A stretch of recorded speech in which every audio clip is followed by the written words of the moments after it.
Hello दोस्तों। ज़्यादातर landing products को उनकी लोन बुक देखकर समझा जा सकता है। वो कितनी बड़ी हैं, कितनी तेज़ी से बढ़ रही हैं, बैड लोन रेशियो क्या है, मार्जिन्स कहाँ हैं और इसी तरह की बाकी चीज़ें। क्रेडिट कार्ड्स इस तरह काम नहीं करते। इस बिजनेस को जो चीज़ सबसे ज़्यादा प्रॉफिटेबल बनाती है, मतलब हर स्वाइप से मिलने वाला interchange fees, annual fees, EMI conversion charges, foreign exchange markups और बाकी चीज़ें, वो इस बात से जुड़ी होती हैं कि कस्टमर्स कितना खर्च करते हैं, ना कि इस बात से कि वो कितना उधार लेते हैं। इस बिजनेस में लेंडिंग का एक एलिमेंट तो ज़रूर है, पर वो इसका सेंटर नहीं है। इस वीडियो में आगे जाते हुए इस बात को ध्यान में रखना। फाइनेंशियल 26 में टोटल सिस्टम स्पेंड्स लगभग 23.6 लाख करोड़ रुपीस रहे, जो ईयर ऑन ईयर 12% बढ़े थे। ये सुनने में हेल्दी लगता है जब तक आप इस बात पर गौर नहीं करते कि इसकी स्पीड कितनी जल्दी धीमी हुई है। फाइनेंशियल 25 में इस ग्रोथ का फिगर 21% था, फाइनेंशियल 23 में ये 47% था। इससे भी बड़ी बात, पर कार्ड स्पेंडिंग फाइनेंशियल 26 में मुश्किल से चेंज हुआ। कार्ड होल्डर्स का बेस तो बढ़ता रहा, पर एक एवरेज यूजर ज्यादा खर्च नहीं कर रहा था। तो ये हमें क्या बताता है? क्या ये इंडस्ट्री अब मैच्योर हो रही है, या ये इस बिजनेस के लिए एक बुरा वक्त है? आज के इस वीडियो में हम इन क्वेश्चंस को ही आंसर करेंगे। सबसे पहले हम इंडस्ट्री के 3 सबसे बड़े प्लेयर्स, मतलब HDFC बैंक, SBI कार्ड्स और ICICI बैंक के कंडीशंस देखेंगे। इसके बाद हम इस इंडस्ट्री के छोटे players RBL bank, AU small finance bank और बैंक ऑफ बड़ौदा कार्ड के सब्सिडियरी बॉब कार्ड का सिचुएशन समझेंगे। एंड में हम इन सारे प्लेयर्स पे रिवॉल्विंग मिक्स का इम्पैक्ट समझेंगे। मैं हूं आपका होस्ट देव, आप देख रहे हैं मार्केट्स बाय ज़ीरोधा हिंदी। चलिए शुरू करते हैं। सबसे पहले उन 3 इश्यूअर्स से शुरुआत करते हैं जो इस सिस्टम को डोमिनेट करते हैं। HDFC बैंक, जो अब तक का सबसे बड़ा इश्यूअर है, अपने कार्ड बिजनेस को एक स्टैंडअलोन ग्रोथ इंजन जैसे देखने की जगह इसे एक क्रॉस सेलिंग हुक की तरह ट्रीट करता है। ये प्रोडक्ट उनकी मैनेजमेंट के मुताबिक उनकी क्रॉस सेल थाली के अंदर आता है। अगर कस्टमर इसमें से कोई एक ऑप्शन चुनता है तो वो बाकी थाली के लिए भी एक पोटेंशियल कस्टमर बन जाता है। यहाँ कार्ड सिर्फ एक सिंपल प्रॉफिट इंजन नहीं है, इसकी वैल्यू उन रिलेशनशिप्स में है जो ये बनाता है, जो डेटा ये जनरेट करता है, और सबसे मेन बात वो डिपॉजिट्स जो इसके साथ आते हैं। देखो, एक बड़े प्राइवेट बैंक में ज्यादातर credit card customers account holders, fix deposit holders या म्यूचुअल फंड SIP इन्वेस्टर्स भी होते हैं, जो बैंक के प्लेटफॉर्म के थ्रू जुड़े हुए होते हैं। उन कस्टमर्स के अकाउंट बैलेंसेस ही इस रिलेशनशिप को इकोनॉमिकली वायबल बनाते हैं। ऐसे बैंक के लिए उनके बैलेंस शीट पर सबसे सस्ती फंडिंग का एक हिस्सा उन लोगों से आता है जो पहली बार एक क्रेडिट कार्ड के लिए आए थे।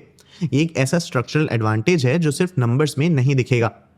अब SBI कार्ड्स को देखिए, जो इसका उल्टा है।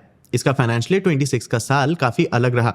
स्पेंड्स 29% बढ़कर 4.3 लाख करोड़ रुपीस हो गए, जिससे कंपनी सिस्टम स्पेंड्स में अपना शेयर 15.7% से बढ़ाकर 18.1% करने में कामयाब रही। कंपनी ने नए अकाउंट्स जोड़ने की स्पीड को जानबूझकर धीमा किया, जिसमें नए अकाउंट एडिशंस डेलिबरेटली 12% गिर गए, और फिर भी इसका प्रॉफिट 13% बढ़ा। इस परफॉर्मेंस का कुछ हिस्सा शायद रुपे क्रेडिट कार्ड से आया, जो UPI से लिंक होते हैं और छोटे शहरों में काफी तेजी से बढ़े हैं। और जहां SBI ने अपने अकाउंट की ग्रोथ को धीमा किया, ICICI बैंक ने और भी कुछ अलग किया। इसने अपनी कार्ड बुक को सच में छोटा होने दिया। मार्च क्वार्टर में इसका credit card portfolio year on year 5.6% कम हुआ, जो उस बैंक के लिए एक बड़ा रिवर्सल है जिसने फाइनेंशियल 24 तक इसी सेगमेंट को 30% से ज्यादा की स्पीड से बढ़ाया था। यह सिर्फ एक सीजनल डिप नहीं था, पूरी इंडस्ट्री में रिवॉल्व रेट्स में एक सॉफ्टनेस देखने को मिल रही है। ये सुनने में थोड़ा कंफ्यूजिंग लगता है, हम जानते हैं, और हम इसे आगे समझेंगे। लेकिन बॉटम लाइन ये है कि ICICI ने अपने क्रेडिट कार्ड बिजनेस की इकोनॉमिक्स को देखा और इस बुक को डिफेंड करने का फैसला नहीं किया, बल्कि इसे कम होने दिया। लेकिन ये तो बड़े बैंक्स हैं, उनके पास ये चुनने की लग्जरी होती है कि वो कैसे रिएक्ट करते हैं। एक स्लो डाउन उन्हें टच कर सकता है, पर वो इसे सह सकते हैं। चलिए अब इश्यूअर टेबल पर टॉप 3 से थोड़ा नीचे चलते हैं। यहाँ सिचुएशन बिल्कुल बदल जाती है। जैसे RBL बैंक को देखो, इसका कार्ड बुक पहले बजाज फाइनेंस के साथ एक को ब्रांड पार्टनरशिप के जरिए काफी बढ़ा था। बजाज कस्टमर्स लाता था, जबकि RBL क्रेडिट रिस्क उठाता था। ये एक ऐसा अरेंजमेंट था जो ग्रोथ के वक्त बहुत अच्छे तरह से काम करता था, पर जब साइकिल बदलती है तो इसे अनवाइंड करना काफी महंगा और धीमा हो सकता है। लेकिन फिर ये अरेंजमेंट अचानक खत्म हो गया, क्योंकि RBI ने को ब्रांडेड क्रेडिट कार्ड्स के रूल्स स्ट्रिक्ट कर दिए।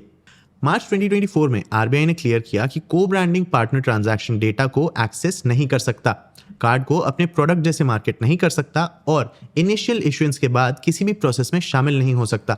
ऐसे अरेंजमेंट्स में आने का इंसेंटिव अब अचानक खत्म हो गया था। फेडरल बैंक और साउथ इंडिया बैंक को उसी महीने नए को ब्रांड कस्टमर्स जोड़ने से रोक दिया गया। फिर दिसंबर 2025 में आरबीआई ने रिपोर्टेडली सभी पार्टनर बैंक्स को डेटा शेयरिंग कंसर्न्स पर क्लैरिफिकेशन आने तक नए वन कार्ड इशुएंसेस को रोकने के लिए भी कहा। बेसिकली आरबीआई ने मैंडेट किया कि को ब्रांडेड कार्ड्स एक बैंक का प्रोडक्ट होगा जो बैंक के टर्म्स पर चलेगा। पार्टनर का अब कोई रोल नहीं रहा। आरबीएल ने पूरा फाइनेंशियल ईयर 26 इन दोनों हालत को एक साथ झेलते हुए बताया। कार्ड्स इन फोर्स मार्च 2025 के लगभग 48 लाख के पीक से गिरकर फाइनेंशियल ईयर 26 के फोर्थ क्वार्टर तक करीब 46 लाख पर आ गए। सिर्फ इतना ही नहीं, क्रेडिट कार्ड पोर्टफोलियो में बैड लोन्स बैंक के हायर प्रोविजनिंग कॉस्ट की एक सबसे बड़ी वजह थे। असल में अकेले Q4 के दौरान एडवांसेस पर 684 करोड़ रुपीस के नेट प्रोविजंस में से क्रेडिट कार्ड का हिस्सा 489 करोड़ रुपीस था। क्रेडिट कार्ड बिजनेस के इस वाइंड डाउन का बड़ा इम्पैक्ट था। एयू स्मॉल फाइनेंस बैंक तो और भी जानबूझकर पीछे हटा है। बैंक ने जनवरी 2021 में लॉन्च के बाद अपने क्रेडिट कार्ड बिजनेस को काफी अग्रेसिवली स्केल किया। मार्च 2023 तक 5 लाख लाइव कार्ड्स तक पहुंचा और पीक पर 1000 करोड़ रुपीस का मंथली स्पेंड क्लॉक कर रहा था। फिर अंडरराइटिंग साइकिल बदल गई। फाइनेंशियल ईयर 25 में कार्ड बुक 19% श्रिंक हुई और फाइनेंशियल ईयर 26 के सेकेंड क्वार्टर की कमेंट्री ने कंफर्म किया कि ये कैलिब्रेशन अभी भी चल रहा है, क्योंकि अनसिक्योर्ड एडवांसेस जैसे micro finance plus credit card year on year 23% down थे। अब एयू आगे चलकर अपनी कार्ड बुक को अपने डिपॉजिट कस्टमर से बनाएगा, ओपन मार्केट से नहीं। जिस बैंक ने ओपन मार्केट सोर्सिंग के जरिए 50 लाख कार्ड्स इशू किए थे, उसने फैसला किया है कि ग्रोथ के उस यूनिट पर अब फोकस नहीं करना था। बॉब कार्ड, जो बैंक ऑफ बड़ौदा की क्रेडिट कार्ड सब्सिडरी है, इसी सिचुएशन का एक तीसरा कंडीशन बताती है। कंपनी ने रुपे नेटवर्क पर एक प्रीमियम को ब्रांड स्ट्रैटेजी चलाई और फाइनेंशियल ईयर 25 के दौरान 10 लाख एक्टिव यूजर्स क्रॉस किया, लेकिन उस स्केल की कॉस्ट उनके बुक्स में दिखी। नेट एनपीएस फाइनेंशियल ईयर 24 के 33 करोड़ रुपीस से 4 गुना से ज्यादा बढ़कर फाइनेंशियल ईयर 25 में 137 करोड़ रुपीस हो गए और रिटर्न ऑन एसेट्स काफी तेजी से गिरा। इन तीनों में पैटर्न बिल्कुल एक जैसा है। हर एक ने अपने कार्ड बिजनेस को एक स्टैंडअलोन ग्रोथ बेट जैसे बनाया। आरबीएल ने एक पार्टनरशिप के थ्रू, एयू ने ओपन मार्केट सोर्सिंग से और बॉब कार्ड ने प्रीमियम को ब्रांड्स के थ्रू। हर एक फाइनेंशियल ईयर 22 और 23 में तेजी से बढ़ा। हर एक अब फाइनेंशियल ईयर 26 और शायद 27 का एक बड़ा हिस्सा उन कोहॉर्ट्स को ठीक करने में बिता रहा है जो उन्होंने बूम के दौरान शुरू किए थे। इस चेंज के पीछे एक ऐसी प्रॉब्लम है जो बैंक्स और स्पेशलिटी इशुअर्स दोनों को अफेक्ट कर रही है। प्रोडक्ट की इकोनॉमिक्स खुद खराब हो रही है। जिस मेट्रिक पर फोकस करना है वो है रिवॉल्वर मिक्स। ये कार्ड रिसीवेबल्स का वो शेयर है जिस पर इशुअर सबसे ज्यादा रिवॉल्विंग इंटरेस्ट रेट कमाता है। रिवॉल्वर्स वो कस्टमर्स होते हैं जो हर महीने अपना पूरा बिल पे नहीं करते और बैलेंस को आगे बढ़ा देते हैं। वो एक बड़े मार्जिन से किसी कार्ड इशुअर के लिए सबसे प्रॉफिटेबल कस्टमर्स होते हैं। रिवॉल्वर्स और ट्रांजैक्टर्स, मतलब जो हर महीने पूरा पे करते हैं, इनके बीच का स्प्लिट ही क्रेडिट कार्ड की प्रॉफिटेबिलिटी का सबसे बड़ा फैक्टर है।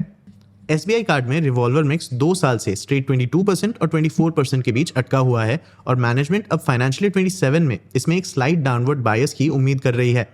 आईसीआईसीआई का ये मानना कि रिवॉल्व रेट की सॉफ्टनेस पूरी इंडस्ट्री में है, ना कि किसी खास पोर्टफोलियो में, उन्हीं बातों को कंफर्म करता है जो एसबीआई कार्ड के नंबर्स सजेस्ट करते हैं। देखो, जब इशुअर्स ने 2024 और 2025 में अंडरराइटिंग को स्ट्रिक्ट किया तो उन्होंने सबसे हाई रिस्क बोरोवर्स को बाहर निकाल दिया। मतलब वो लोग जो मंथली इनकम पर अपना खर्चा पूरा नहीं कर पा रहे थे और रिवॉल्विंग क्रेडिट को एक सपोर्ट जैसे यूज करते थे। जो कस्टमर्स इस प्रूनिंग से बचे हैं वो ज़्यादा अमीर हैं, क्रेडिट टेस्टेड हैं और कहीं ज़्यादा डिसिप्लिन है। वो कार्ड का इस्तेमाल रिवॉर्ड्स और 45 डे ग्रेस पीरियड के लिए करते हैं और फिर पूरा पे कर देते हैं। एसेट क्वालिटी बेहतर होती है पर इंटरेस्ट इनकम गिर जाती है। जैसे एक एनालिस्ट ने एसबीआई कार्ड की कॉल पर कहा, रिवॉल्वर मिक्स में एक सिंगल परसेंटेज पॉइंट की फॉल मार्जिन्स को लगभग 25 to 27 बेसिस पॉइंट से कम करता है। इसको कंपनसेट करने वाला लीवर, जो कि आउटस्टैंडिंग अमाउंट्स को कम यील्ड्स पर ईएमआई में कन्वर्ट करना है, इस गैप को सिर्फ थोड़ा सा ही भर पाता है। ये इस बात को भी समझाता है कि क्यों हम पिछले कई क्वार्टर से सबसे बड़ी क्रेडिट कार्ड कंपनीज के रिवॉर्ड्स को कम होते हुए देख रहे हैं। जब रिवॉल्वर पूल कम हो रहा है तो क्रेडिट कार्ड कंपनीज के पास रिवॉर्ड्स देने के लिए कम पैसा बचता है, तो इन रिवॉर्ड्स को कम करना ही सही लगता है। बड़े इशुअर्स के लिए ये स्क्वीज मैनेजेबल है। एसबीआई कार्ड मीडियम टर्म में 4 to 4.5% का रिटर्न ऑन एसेट्स टारगेट कर रहा है, जो उसके फाइनेंशियल ईयर 26 के प्रिंट से तो ऊपर है, पर उस 5% प्लस से नीचे है जो ये बिजनेस कभी पोस्ट करता था। छोटे प्लेयर्स के लिए ये स्क्वीज एक वायबल स्टैंडअलोन कार्ड बिजनेस और एक ऐसे बिजनेस के बीच का डिफरेंस है जिसे नए स्ट्रैटेजीज की जरूरत है। इंडस्ट्री के दोनों हिस्सों में एक इंपॉर्टेंट इशू में पैटर्न बिल्कुल एक जैसा है। हर कोई अब एग्जिस्टिंग टू बैंक और प्री अप्रूव्ड सोर्सिंग की तरफ शिफ्ट हो रहा है। एचडीएफसी की क्रॉस सेल थाली, एसबीआई कार्ड का बैंक का चैनल, एयू का डिपॉजिट कस्टमर्स पर पिवट, ये सब एक ही लॉजिक के अलग अलग फॉर्म्स हैं।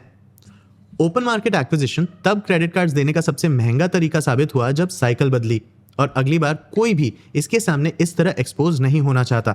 इंडस्ट्री के एजेस पर दिखने वाले fix deposit backed credit cards और स्मॉल टिकट स्पेंड्स के लिए यूपीआई रेल्स पर चलने वाले रुपे क्रेडिट कार्ड्स का बढ़ता रोल दोनों इस बड़े चेंज के सिम्टम्स हैं कि इशुअर्स कस्टमर्स को ऑनबोर्ड करने के लिए किस तरह तैयार हैं। आपको क्या लगता है, फाइनेंशियल 27 में ये डिफरेंस और बढ़ेगा या ये कम होगा? अपने व्यूज हमें कमेंट सेक्शन में जरूर बताना। आगे आप कौन से टॉपिक्स पे वीडियोस देखना चाहते हो ये भी हमें कमेंट सेक्शन में जरूर बताना। अगर ये वीडियो आपको इन्फॉर्मेटिव लगा तो इसे लाइक और शेयर जरूर करना। ऐसे ही और वीडियोस के लिए चैनल को सब्सक्राइब भी कर लेना। आज के लिए इतना ही, मिलते हैं अगले वीडियो में।